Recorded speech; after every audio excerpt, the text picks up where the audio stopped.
తండ్రి అయిన దేవుని నుండియు ప్రభువైన యేసుక్రీస్తు నుండియు కృపా సమాధానములు మీకు కలుగునుగాక.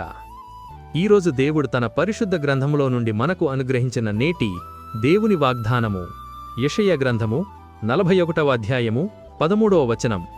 భయపడకుము, నేను నీ కుడిచేతిని పట్టుకొనుచున్నాను అని దేవుడు ఈరోజు మనతో మాట్లాడుతున్నాడు. నా ప్రియ క్రైస్తవ సహోదరీ సహోదరులారా, నీవు దేవుని చెయ్యి పట్టుకొనునచో ఏదైనా శ్రమ, బాధ, కష్టం వచ్చినప్పుడు నీ చెయ్యి జారిపోవును, పట్టు విడిపోవును. కాని ప్రభువే నీ చేతిని పట్టుకొనినచో ఇటువంటి కష్టతరమైన పరిస్థితుల్లో కూడా ఆయన నీ చేతిని విడువడు. దేవుడు నీ చేతిని పట్టుకుంటే జలరాశులలో అనగా కష్టాలు, అపాయముల నుండి తప్పించబడదువు, లేవనెత్తబడదువు, రక్షించబడదువు.